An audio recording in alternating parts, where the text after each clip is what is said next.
Reading from Art as Experience by John Dewey. I'm going to go ahead and start to where I'm currently at, but you can drop in and find it pretty accessible, I think. Why is the attempt to connect the higher and ideal things of experience with basic vital roots so often regarded as betrayal of their nature and denial of their value? Why is there repulsion when the high achievements of fine art are brought into connection with common life, the life that we share with all living creatures? Why is life thought of as an affair of low appetite, or at its best a thing of gross sensation, and are ready to sink from its best to the level of lust and harsh cruelty? A complete answer to the question would involve the writing of a history of morals that would set forth the conditions that have brought about contempt for the body, fear of the senses, and the opposition of flesh to spirit. One aspect of this history is so relevant to our problem that we must receive at least passing notice. The institutional life of mankind is marked by disorganization. This disorder is often disguised by the fact that it takes the form of static division into classes. And this static separation is accepted as the very essence of order, as long as it is so fixed and so accepted as not to generate open conflict.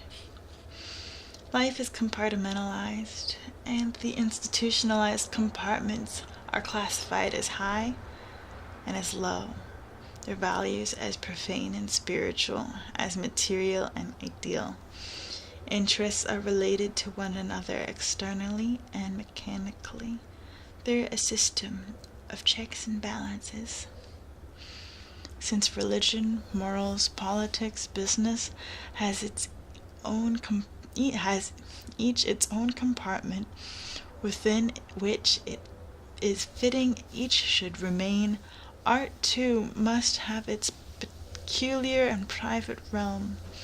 Compartmentalization of occupations and interests bring about separation of that mode of activity commonly called practice from insight, of imagination from executive doing, of significant purpose from work, of emotion from thought and doing.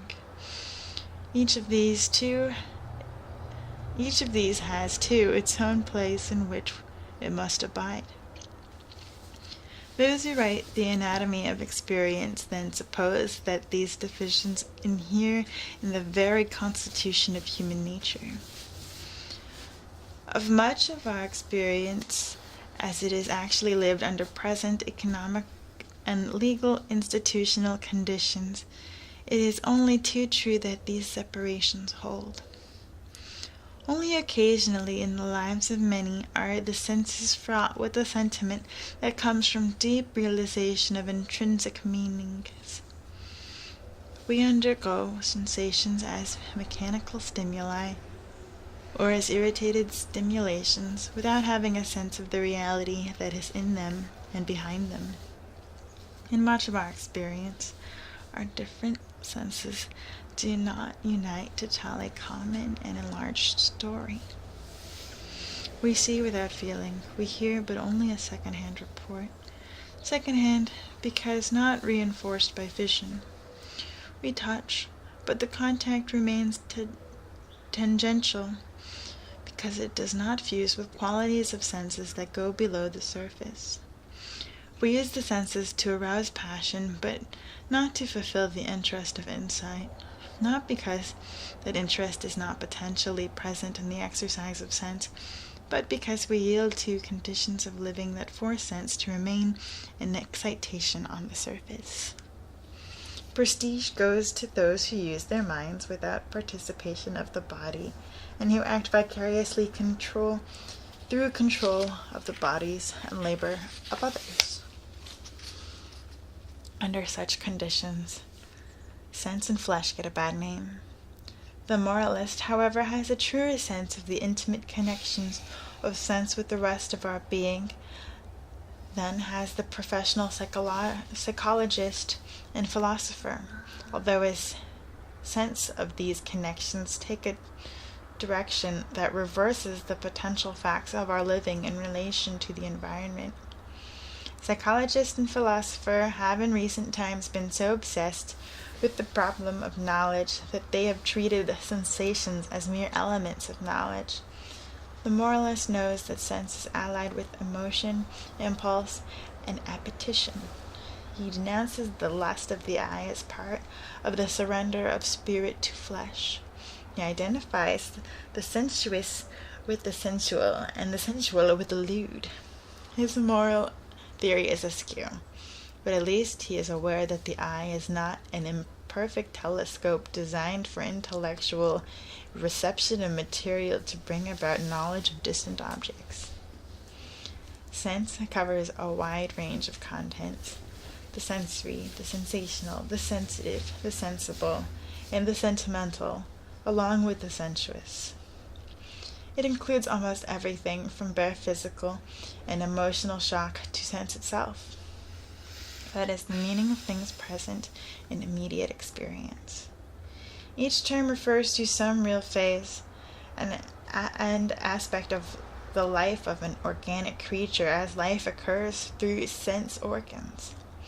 But sense is meaning so directly embodied in experience as to be its own illuminated meaning is the only signification that expresses the function of sense organs when they are carried to full realization. The senses are the organs through which the live creature participates directly in the ongoings of the world about him. In this participation, the varied wonder and splendor of this world are made actual for him in the qualities he experiences.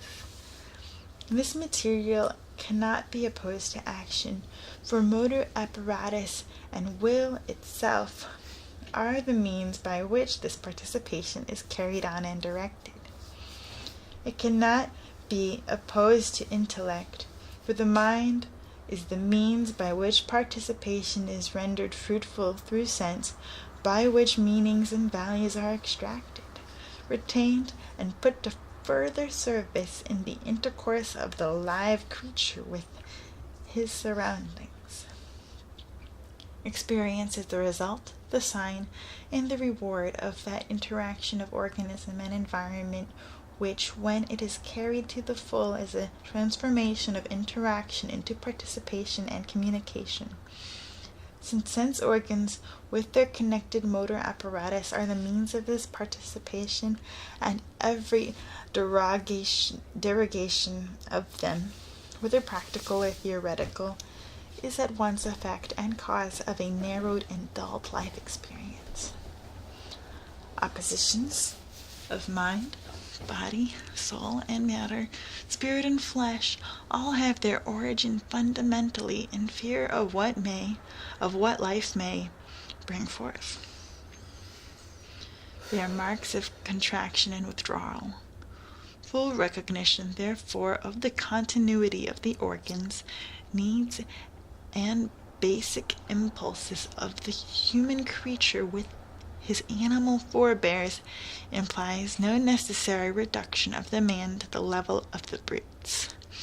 On the contrary, it makes possible the drawing of a ground plan of human experience upon which is erected the superstructure of man's marvelous and distinguishing experience.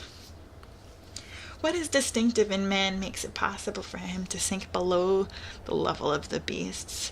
It also makes it possible for him to carry to new and unprecedented heights that unity of sense and impulse, of brain and eye and ear that is exemplified in animal life, saturating it with the conscious meanings derived from communication and deliberate expression. Man excels in complexity and minuteness of differentiations.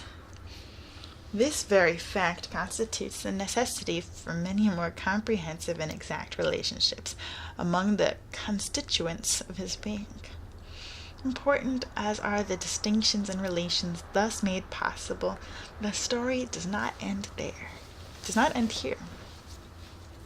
There are more opportunities for resistance and tension, more drafts upon experimentation and in-depth of and invention, and therefore more novelty and action, greater range and depth of insight, and increase of poignancy and feeling.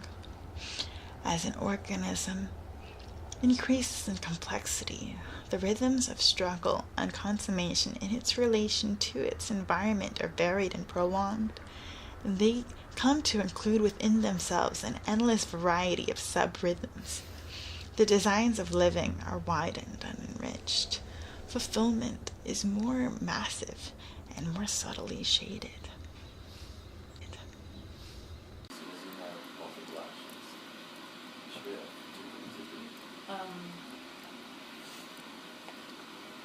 So when it says plus 3 cards, one action, you have to discard the cards before that takes place? Nope. You first draw the 2 cards.